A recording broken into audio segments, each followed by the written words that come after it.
sudah jelas ada 2 ginjal, kemudian 2 ureter, 1 kandung kemih, sama uretra. Nah, kemudian kalau ginjal tadi dipotong ya, dipotong maka kelihatan pinggirnya ini korteks, tengahnya yang seperti segitiga ini adalah medula. Kemudian ini adalah pelvis renalis ya. Jadi sebelum menjadi ureter itu kalau di dalam ginjal itu dia dinamakan pelvis renis.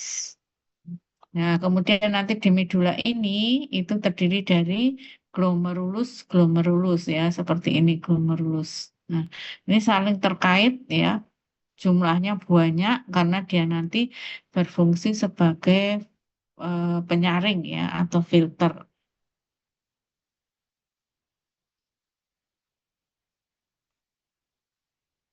Nah, sekarang fungsi ginjal ya. Fungsi ginjal itu ada beberapa ya. Yang pertama yaitu untuk penyaringan darah. Nah, jadi ginjal itu fungsinya yang pertama menyaring darah untuk menghilangkan zat-zat sisa ataupun racun. Ya, jadi eh, ekskresi atau luaran dari produk sisa metabolik itu mestinya kan harus dibuang ya melalui urin. Ya, di situ ada ureum. Ya, ureum itu dari metabolisme asam amino. Ureum itu metabolisme asam amino, kreatinin itu adalah dari otot, ya. Kemudian ada asam urat itu dari asam nukleat, ya. Kemudian produk akhir pemecahan hemoglobin. Nah, ini seperti contohnya adanya bilirubin, ya.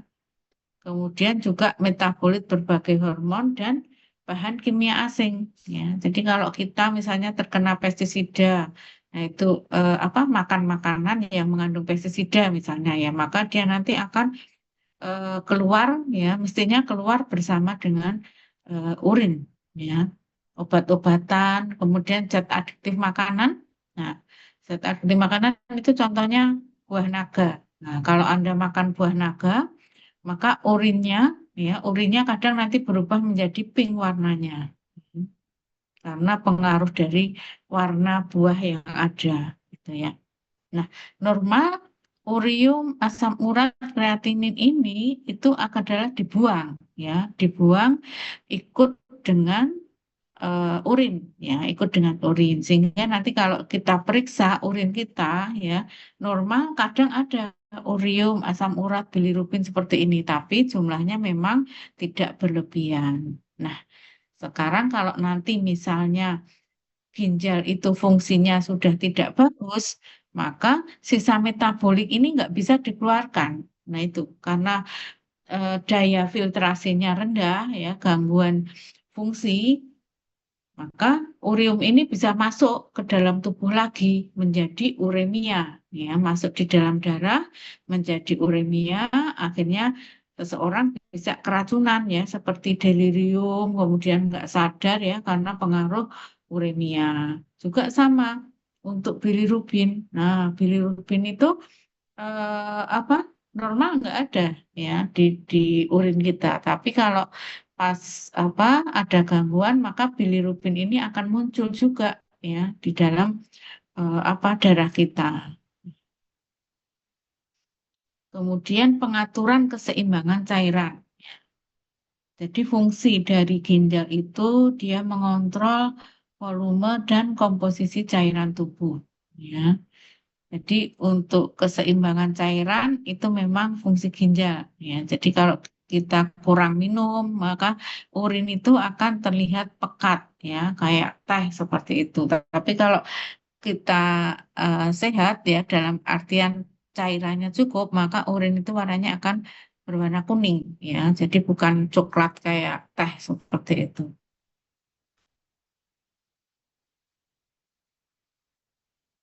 Kemudian pengaturan elektrolit. Nah, jadi ginjal dia mengatur keseimbangan air dan konsentrasi elektrolit ya seperti natrium, kalium, klorida ya.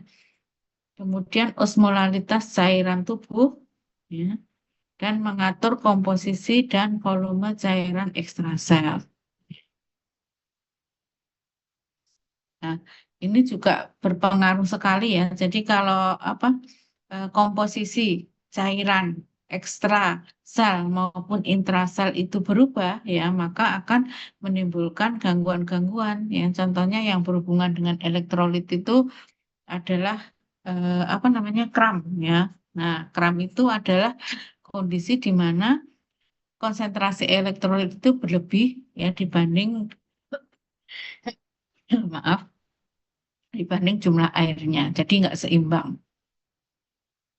Kemudian fungsi yang lainnya adalah pengaturan tekanan darah. Nah, ini juga jadi eh, pengaturan dengan mengatur jumlah cairan tubuh ya dan menghasilkan hormon. Jadi ginjal itu dia menghasilkan hormon untuk vasoaktif ya. Misalnya renin maupun angiotensin 2. Nah, ini yang berperan dalam menentukan tekanan darah pada seseorang. Ya. Kemudian ginjal juga penghasil hormon. Nah, ini juga karena ginjal itu dia menghasilkan hormon eritropoietin. Ya, eritropoietin itu adalah hormon untuk menghasilkan sel darah merah, pembentukan sel darah merah. Ya. Dan ini dipicu oleh hipoksia. Ya, jadi hipoksia itu kalau kekurangan oksigen, maka tubuh akan membuat atau menghasilkan sel darah merah, yaitu dengan merangsang pembentukan sel darah merah dari sel induk hematopoietik yang ada di sumsum tulang. Juga ginjal menghasilkan hormon kalsitrol. Ya, kalsitrol itu hormon atau vitamin D3 ya dalam bentuk aktif. Nah, ini juga penting ya untuk deposit eh, apa deposit tulang ya, kalsium dalam tulang maupun reabsorpsi ya.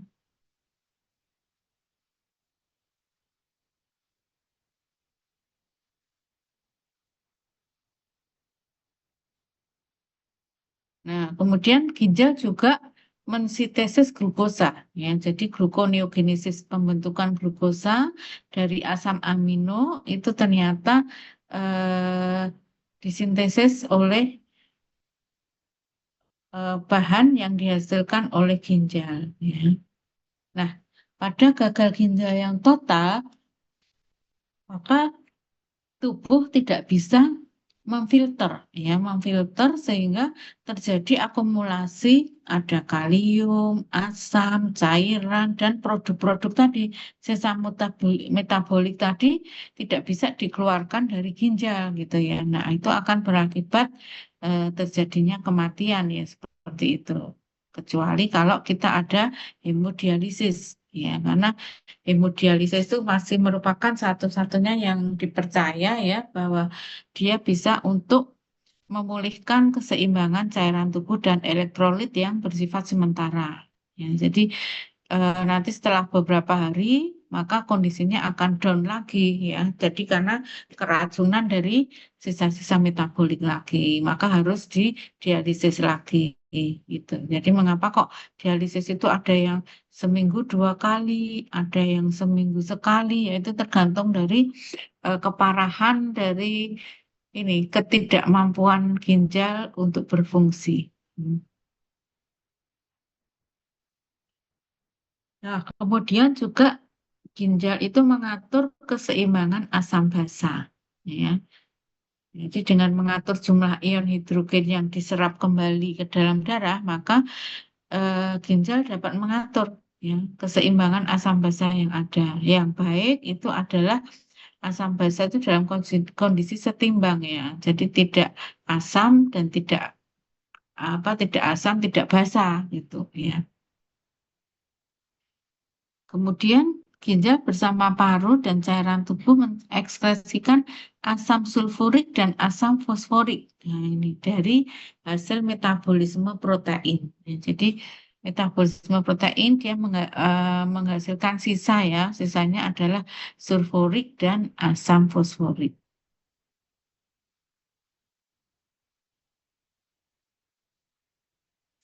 Nah, sekarang kita masuk ke miksi ya, cara berkemih. Ada beberapa langkah ya untuk cara berkemih. Ada 6. Ya, langkah pertama adalah langkah pengisian kandung kemih. Ya, jadi urin itu diproduksi oleh ginjal ya, dan mengalir ke kandung kemih melalui ureter. Ya, toh. Nah, kandung kemih akan terus-menerus diisi oleh urin. Ya, toh. Nah, pada jumlah tertentu, yaitu di sini 150 sampai 200 mili, ini sebagai petanda bahwa pengaktifan refleks berkemih. Ya. Jadi Anda merasa ingin pipis gitu ya. Nah, itu adalah pada waktu kandung kemih itu berisi 200 mili apa cairan ya, cairan tubuh. Nah, itu mulai mengaktifkan refleks berkemih. Ya, jadi reseptor regang di dinding kandung kemih diaktifkan. Kemudian sinyal dari reseptor regang ini dikirim ke sumsum tulang belakang dan kemudian ke otak. Ya, sehingga diterjemahkan bahwa oh saya pengen pipis gitu ya. Jadi pada waktu awal eh, terisi 200 mili ini kemudian ada rasa ingin pipis. Tapi ada juga yang pengen pipis tapi nggak dipipiskan ya, diampet. Nah, itu nanti kita lihat ya mengapa bisa seperti itu. Nah, setelah langkah pengaktifan refleks berkemih, maka pengaktifan saraf ya, saraf berkemihnya yaitu melalui otak toh ya. Jadi otak mengirim sinyal ke saraf berkemih untuk mengaktifkan kontraksi otot kandung kemih ya. Kemudian saraf berkemih juga mengaktifkan relaksasi otot sphincter uretra. Ya, jadi otot sphincter uretra itu sebagai otot untuk pembuka ya, pembuka uretra pada saat mau kencing ya. Nah itu, karena di situ ada otot sphincter uretra. Nah ini, jadi pengaturan refleks dan volunter proses berkemih ya. Jadi mengapa tadi saya jelaskan yang pertama itu tadi berarti bisa berkemih ya. Jadi yang ada refleks tadi, kemudian dia berkemih. Ya, kandung kemihnya berkontraksi, sphincter uretra internanya secara mekanik terbuka, ya, bila kandung kemihnya berkontraksi. Nah, kemudian selain itu pengaturan juga secara volunter, ya, melalui korteks cerebri. Ya, di situ motor neuron menuju sphincter uretra eksterna, ya, di mana dia tetap tertutup bila motor neuronnya dirangsang. Jadi dia ngampet nih itu ya. Jadi dia bisa ngampet, nggak jadi pipis gitu ya, karena ada refleks dari pengaturan volunter ini. Sehingga makanya kan ada orang ya misalnya, wah pengen kencing ini gitu, terus lihat kamar mandinya, waduh kok kotor sekali, nggak berani dia, nggak jadi kencing, terus diampet gitu ya. Nah, kok bisa diampet? Nah, itu karena ada pengaturan volunter ini.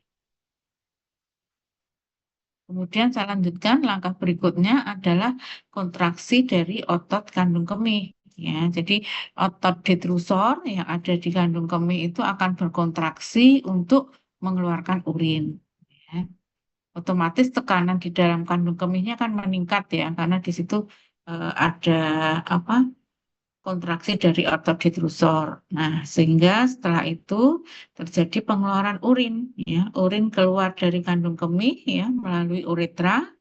Kemudian otot sphincter uretra akan mengalami relaksasi untuk memungkinkan urin keluar. Nah, setelah itu adalah penghentian kontraksi otot kandung kemih. Ya, jadi setelah urin selesai dikeluarkan, otot kandung kemih akan berhenti berkontraksi karena kan sudah tidak ada yang dikeluarkan ya. Nah, kandung kemih akan kembali dalam keadaan normal. Nah, berarti kandung kemihnya kan kosong ya. Ini dalam posisi normal.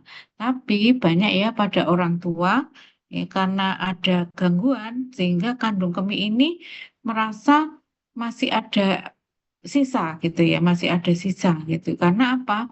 Mungkin pada orang tua ada yang menderita BPH, prostat benign hipertrofi, ya. Jadi ada prostat di situ yang mengalami hipertrofi, ya, pembesaran sehingga besarannya atau masanya itu mendesak, ya, mendesak ke uretra dan juga kandung kemih sehingga pada waktu apa kencing tidak bisa tuntas gitu.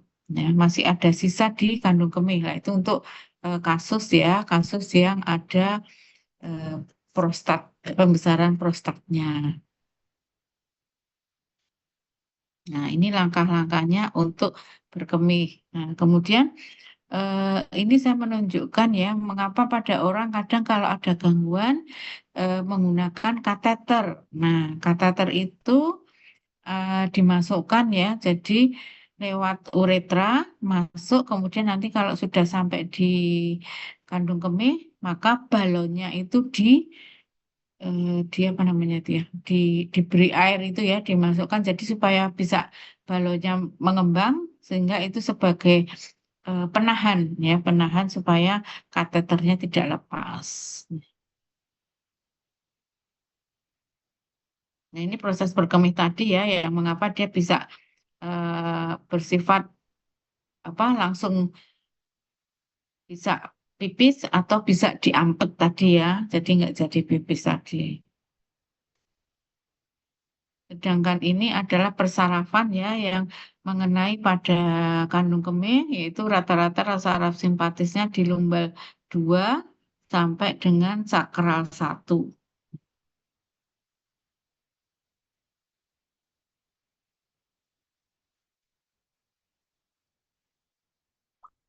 Nah, sekarang kelainan miksi yang berhubungan dengan kandung kemih ya, yang berhubungan dengan kandung kemih. Yang pertama inkontinensia urin ya. Jadi ini kelainan miksi ya, kelainan pada waktu kencing di mana kehilangan kontrol terhadap kandung kemih sehingga urin keluar secara tidak terkendali. Jadi apa namanya itu apa ngompol ya. Jadi tidak bisa menahan kencing ya. Jadi dia kalau pengen kencing ya langsung keluar gitu. Nah, ini terjadi ya karena adanya kehilangan kontrol ya. Jadi persarafannya. Kemudian ada retensi urinaria ya. Nah, retensi, kata retensi itu kan berarti kayak ada sisa gitu ya. Berarti kelainan miksi yang ditandai dengan kesulitan mengeluarkan urin dari kandung kemih. Ya, sehingga urinnya kan sulit keluar dari kandung kemih. Sehingga ada sisa di situ ya. Sisa di kandung kemih. Kemudian ada urgensi urinaria ya. Ini kelainan miksi yang ditandai dengan keinginan untuk mengeluarkan urin tetapi tidak dapat ditahan. Ya, jadi dia pengen mengeluarkan urin tapi tidak dapat ditahan. Ya, jadi ada rasa, ya, ada rasa ingin keluar urinnya, tapi kemudian dia tidak bisa menahannya. Ya, ini dinamakan urgensi urinaria. Nah, kemudian kelainan yang lainnya lagi yang berhubungan dengan uretra, yaitu struktur uretra, yaitu adalah kelainan miksi, ya, yang ditandai dengan penyempitan uretra, ya, sehingga urin sulit keluar. Nah, biasanya struktur uretra itu terjadi karena ada infeksi, gitu ya, infeksi pada uretra, sehingga setelah sembuh dia membentuk jaringan ikat. Nah, jaringan ikat itu akhirnya akan mempersempit uretra. Sudah uretranya kecil ya, apa diameternya kecil, kemudian masih harus ada tadi struktur tadi, ada apa bekas ya, bekas peradangan. Nah, akhirnya kan uretranya menjadi sempit. Atau uretritis. Nah, uretritis ini kelainan miksi yaitu karena peradangan uretra. Jadi uretranya mengalami peradangan sehingga sulit untuk mengeluarkan urin ya karena nyeri ya karena sakit sehingga dia akan mengeluarkan urin itu akan kesulitan.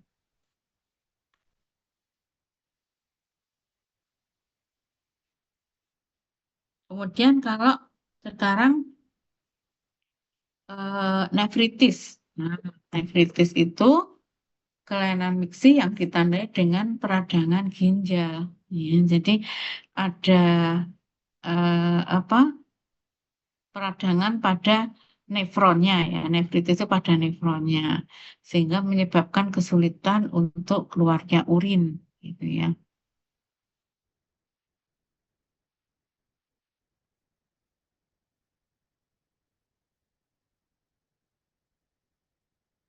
Terus ada nefrosis, ya, nefrosis itu adalah eh, nefron ya, nefron yang rusak ya ini ya. Jadi nefronnya rusak sehingga menyebabkan kesulitan untuk mengeluarkan urin.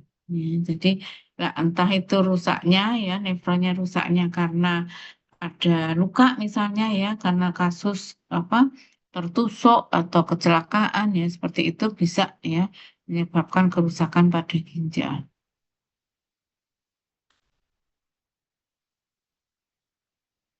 Kemudian miksi yang berhubungan dengan saraf ya itu adalah disfungsi saraf. Nah, ini jadi kelainan miksi yang ditandai dengan kerusakan saraf ya pada kandung kemihnya sehingga kesulitan untuk mengeluarkan urin.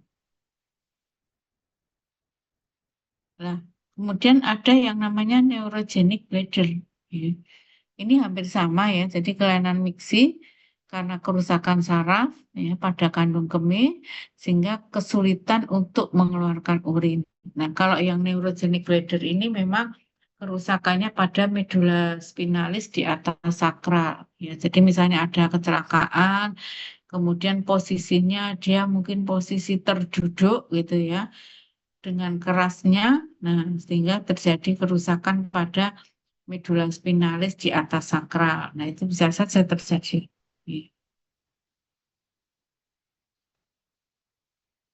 Oke, itu tadi gambaran dari penyakit-penyakitnya. Nah, sekarang kita masuk ke pembentukan urin. Ya, tadi sudah cara berkemih sudah.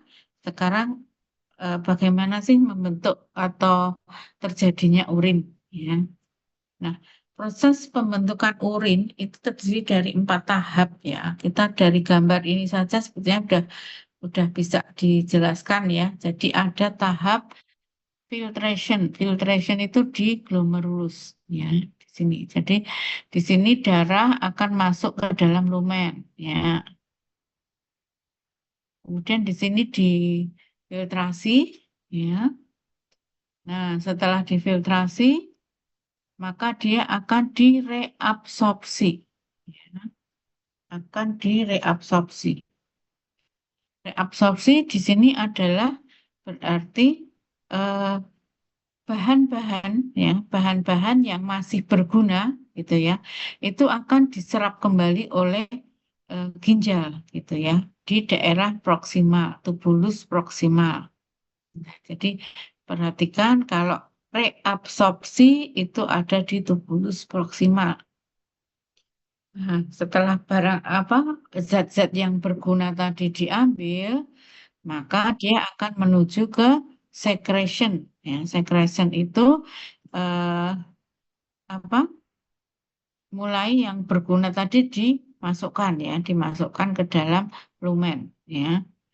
Dari darah ke lumen, kemudian nanti eh, excretion, excretion itu dikeluarkan ya, berarti dari lumen ke lingkungan ya lewat uretra gitu.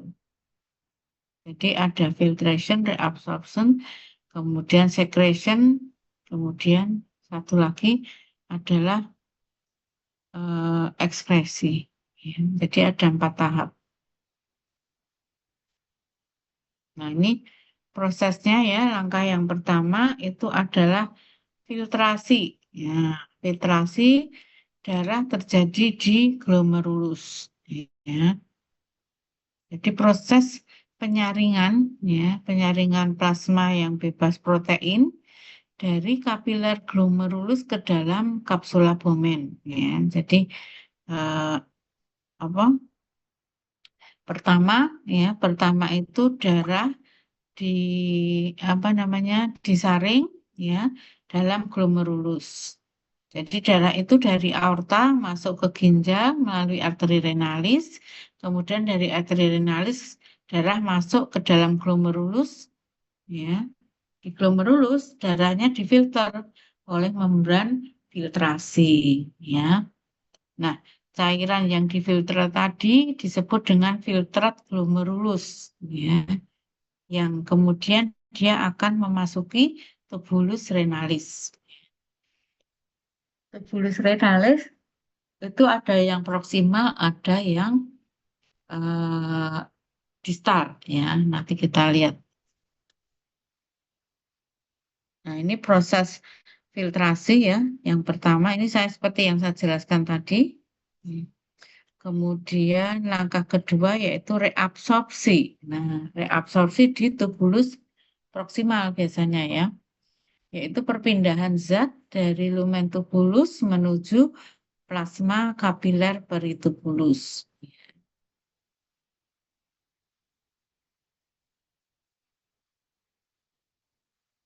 Nah, di tubulus itu sebagian besar filtrat filtrat glomerulusnya direabsorpsi kembali ke dalam darah, ya. Nah, bagaimana proses reabsorpsinya? Ya, terjadi melalui mekanisme difusi, osmosis, dan transfer aktif. Nah, lihat ya, zat-zat yang direabsorpsi apa? Ya, mestinya glukosa, asam amino, natrium, kalium, ya, yang dibutuhkan oleh tubuh kita itu yang direabsorpsi, ya, dimasukkan kembali ke dalam tubuh.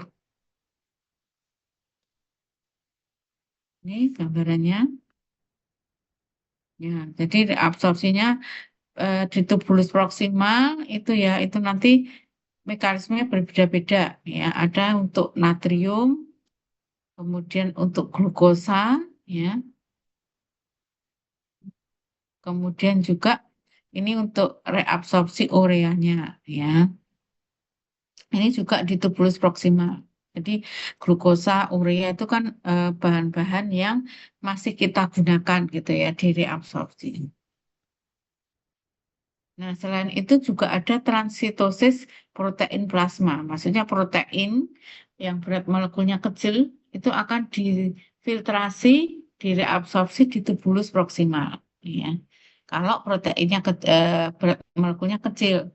Tapi kalau yang terlalu besar itu direabsorpsinya melalui kanal, ya, atau dibawa karier masuk ya dengan cara endositosis.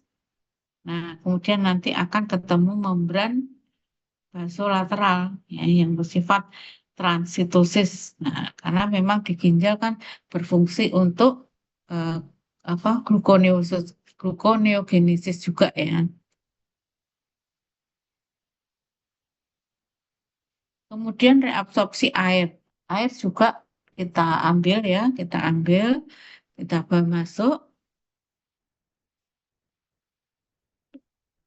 Nah, reabsorpsi air ini juga lewat sel ya, bisa secara difusi pasif ya, atau transfer aktif. Nah, ini. Jadi bisa dengan osmosis atau dengan difusi ya. Eh, banyak cara ya untuk ini. Nah, kemudian langkah yang ketiga adalah setelah reabsorpsi tadi adalah sekresi. Ya. Sekresi ini perpindahan dari molekul ya, perpindahan molekul dari CES ya cairan ekstraselular dari plasma ke kapiler ke lumen tubulus. Nah, ini juga. Jadi sekresi ini terjadi ya setelah proses reabsorpsi cairan yang tersisa itu di tubulus renalis disebut urin. Ya, jadi sekresi ini mestinya itu isinya adalah sisa-sisa metabolit tadi ya seperti itu akan dikeluarkan lewat urin atau benda asing tadi ya misalnya pestisida dan sebagainya.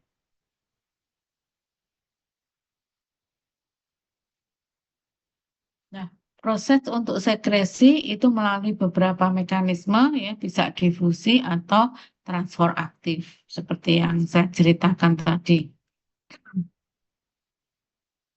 Jadi beda-beda, ada yang menggunakan transfer aktif sekunder, ada yang jalur paraseluler. Lah nanti Anda eh, pelajari lebih lanjut ya, karena ini sangat luas sekali.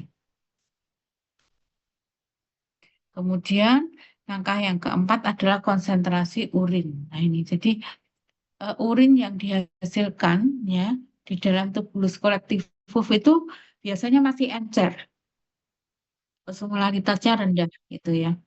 Nah, ini juga bisa dibantu supaya osmolaritasnya itu tinggi gitu ya. Yaitu eh, bisa disebutkan ya kalau misalnya apa muncul ya, dan juga mekanisme untuk konsentrasi urin. Jadi urin itu bisa pekat, bisa encer ya tergantung dari intake minuman kita. Kalau Anda minum air putih banyak ya, maka nanti urin itu akan maaf, kan encer ya. Encer warnanya kuning kan gitu ya, kuning jernih. Tapi kalau Anda nggak minum lama ya sudah puasa, bukannya itu minum air tapi hanya seteguk misalnya ya. Nah, itu kalau kemudian kencing ya, maka urinnya berwarna seperti teh coklat ya. Berarti itu kurang baik ya, petanda bahwa cairan di tubuh kita kurang. Kemudian pengeluaran urin. Jadi urin yang telah terkonsentrasi kemudian masuk ureter. Di ureter ya yang struktur seperti pipa menghubungkan ginjal dan kandung kemih.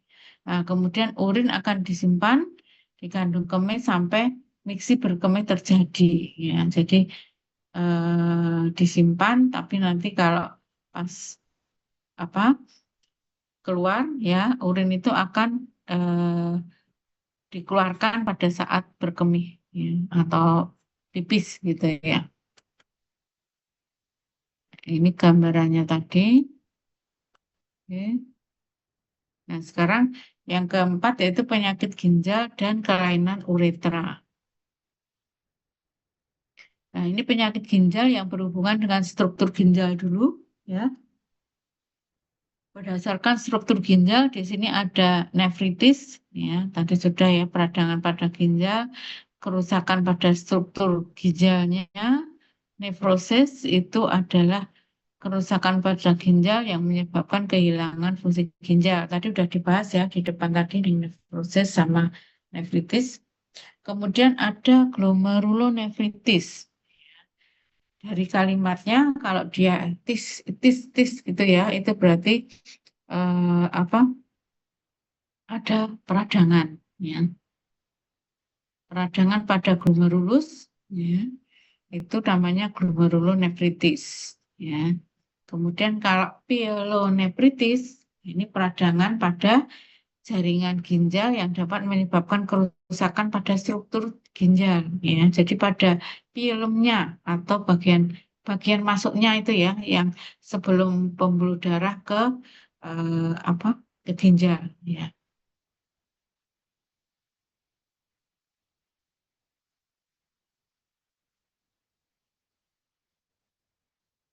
Kemudian ada gagal ginjal. Ya, gagal ginjal itu kalau seseorang yang sudah eh, apa namanya tidak bisa ya melakukan fungsi ginjalnya. Nah, itu ini yang nanti dibantu dengan apa dialisis ya dengan alat untuk memfilter darah, maka orang tersebut bisa bertahan ya, bisa bertahan tapi nanti setelah seminggu ya itu harus dicuci darah lagi gitu. Karena kalau enggak ya numpuk lagi ya menyebabkan terjadi keracunan pada penderita.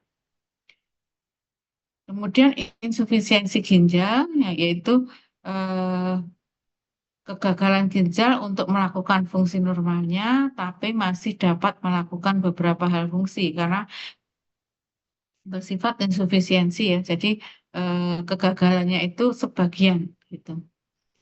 Kemudian kerusakan ginjal ya, kalau sudah kerusakan ginjal itu sudah menyebabkan kehilangan fungsi ginjal. Nah, hati-hati ya, apa dengan pola makan, pola minum ya, terutama minuman ya. Jadi minuman-minuman yang apa? Minuman yang cepat saji itu ya, itu juga berbahaya atau suplemen ya. Suplemen itu kadang berbahaya juga. Jadi jangan asal kita membeli ya, tapi tidak tahu konsekuensinya apa gitu. Kemudian ada kanker ginjal. Nah, ini juga kalau kanker itu memang banyak ya, tergantung apakah dia nanti bisa dipakai laser ya, disinar atau tidak gitu. Tergantung dari posisi kankernya.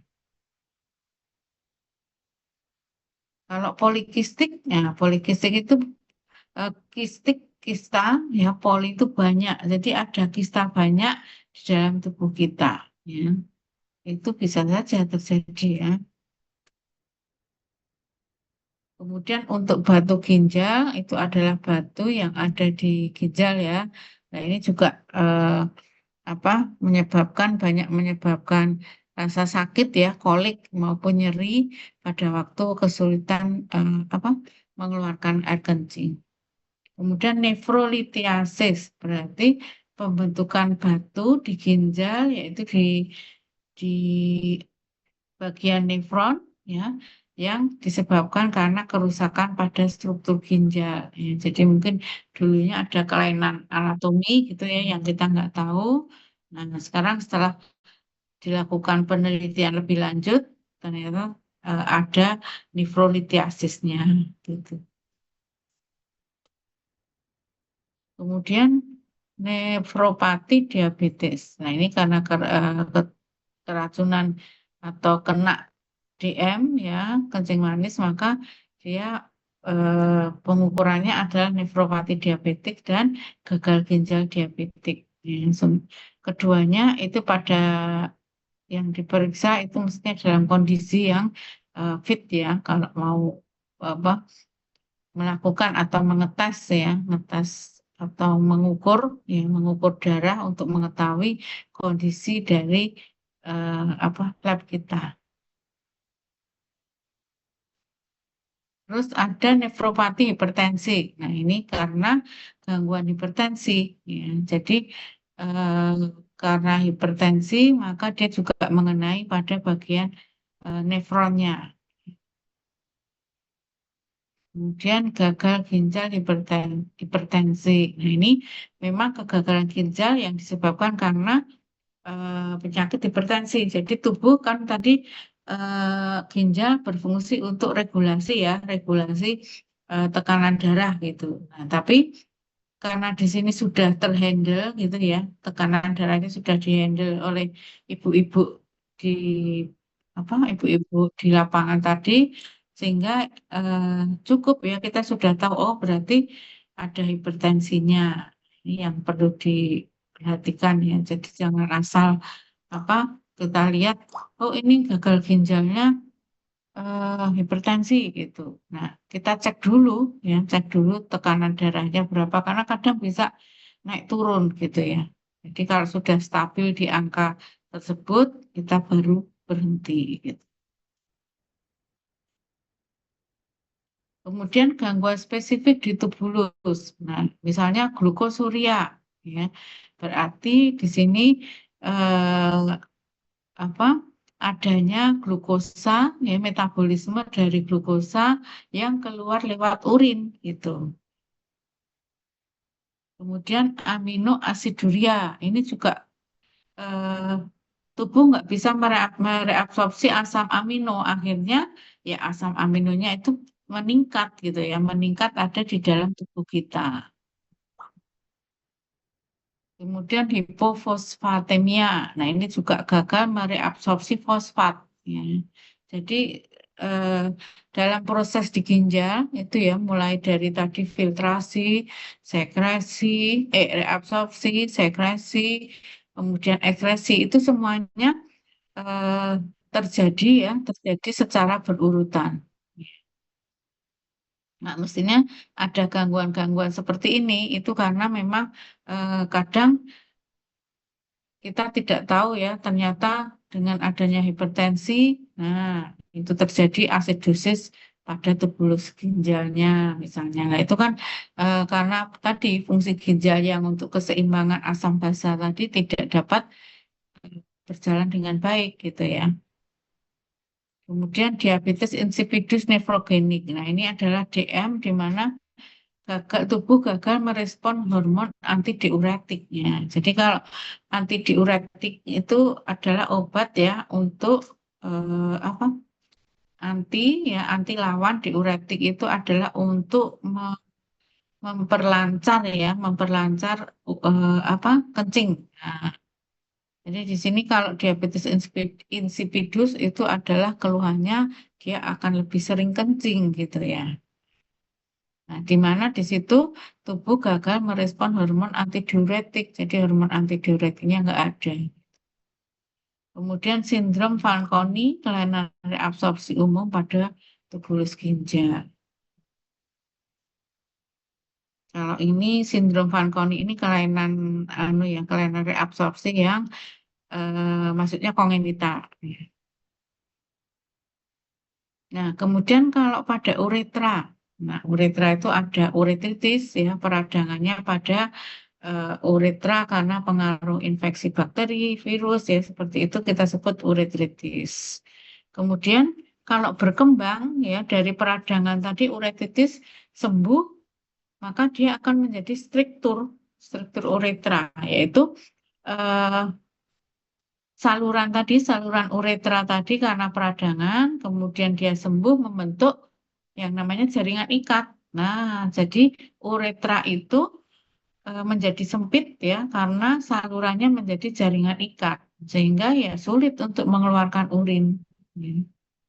Nah, kemudian uretra sendiri ada yang uretra diverticulum. Itu maksudnya ada bentukan kantong atau divertikulum pada dinding uretra. Nah, ini ya uretra divertikulum dan uretra fistula ini adalah kondisi yang kongenital. Ya, jadi kasihan ya kalau uretra fistula itu ada terbentuk lubang gitu ya pada uretra sehingga pada waktu urin keluar itu bisa keluar dari uretra, bisa keluar dari lubang atau fistulanya tadi. Dan itu kan kasihan ya. Jadi urinnya bisa kemana-mana nyemprotnya gitu. Nah, ini 3-4 ini adalah kelainan kongenital ya.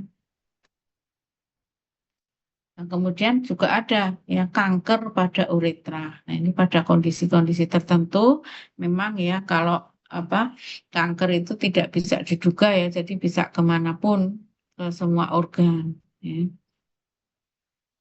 Kemudian uretra prolaps. Nah, uretranya itu keluar dari posisi yang normal ya, menyebabkan kesulitan mengeluarkan urin ya. Jadi dia eh, ketarik gitu ya. Jadi di uretranya itu seperti tertarik sehingga dia sulit untuk mengeluarkan urin kalau tidak di posisi yang normal ya. Kemudian uretral hematoma. Nah, ini misalnya ada kejadian kecelakaan gitu ya. Kemudian uretranya itu menjadi ini apa membengkak ya karena ada darahnya. Otomatis dengan pembengkakan kan apa uretranya ini menjadi sempit kan ya karena membengkak, maka juga akan kesulitan mengeluarkan urin gitu. Nah, kemudian ada uretra stenosis ya, di mana uretranya menyempit ya sehingga menyebabkan kesulitan pengeluaran urin. Nah, ini juga kalau uretra stenosis itu adalah kelainan yang kongenital juga ya. Jadi sudah terbentuk seperti ada penutupnya gitu sehingga uretranya jadi sempit gitu toh. Nah, sulit untuk mengeluarkan urin. Nah, kemudian ini adalah kelainan anatomi ya yang dinamakan epispadia. Jadi epispadia itu lubang uretranya itu di sini, padahal kan normalnya di sini toh, di gland sini itu ada di sini. Ya. Nah, ini kelainan anatomi. Jadi kita memang sejak lahir ditemukan seperti ini. Ini epispadia. itu epis ya di permukaan atas. Kemudian yang ini hipospadia. Nah, uretranya sekarang ini malah di bawah. Ya, harusnya kan di sini uretra. Itu dia di bawah sini. Nah, ini. Berarti kalau kencing kan muncrat-muncrat ya. Jadi kan karena dia ada di bawah ya. Oke, jadi ini kelainan kongenital ya kalau seperti ini. Oke, saya kira itu untuk sistem urogenital. Mungkin ada pertanyaan sampai di sini.